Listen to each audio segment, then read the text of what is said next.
que j'étais hier soir dans Paris où je me suis promené et je vous assure que les établissements sont à moins 50%. J'ai appelé pas mal de nos adhérents qui ont des affaires sur la gare de Lyon, la gare de l'Est, la gare Saint-Lazare et c'est vraiment catastrophique. J'étais du côté de Notre-Dame hier, même le bar, la brasserie Notre-Dame ferme le soir à 9h pour pas avoir à payer le taxi pour ses salariés. Redites vos chiffres, Marcel Bénézé. C'est moins 40, il y a des endroits dans des rues adjacentes, c'est moins 70%. Il y a des gens qui ne voient plus le soir parce après il faut payer un taxi aux salariés pour rentrer chez eux, ça devient dramatique. Donc ils ferment plus tôt, donc évidemment du chiffre en moins par rapport à leur activité. Mais il y a un moment, le chiffre, il faut peut-être regarder la dépense qu'il y a derrière. Les hôtels, les restaurants, les cafés, tous logés à la même enseigne ? Tous logés à la même enseigne.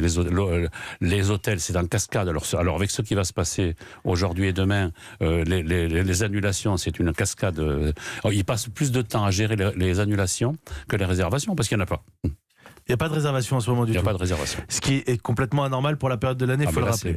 On a eu l'année dernière les Gilets jaunes, on est déjà à moins 50 par rapport à l'année dernière, qui est une mauvaise année. C'est comparable à ce qui vous est arrivé sur les Gilets jaunes ? C'est comparable. L'année dernière, on est à moins 50 par rapport à l'année dernière, qui était une année catastrophique par aussi. Par rapport à l'année dernière ? Oui, bien sûr. Donc c'est pire en fait. C'est pire. Je pense que les gens ne se rendent pas compte qu'on est en danger. Le commerce en général, je ne parle pas. Moi, je suis élu à la Chambre de commerce de Paris-Île-de-France. Je parle pour tous les commerces, mais surtout la restauration. Parce que c'est quand même des marchandises périssables. On va à Rungis tous les jours. On revient, il faut revenir. C'est galère.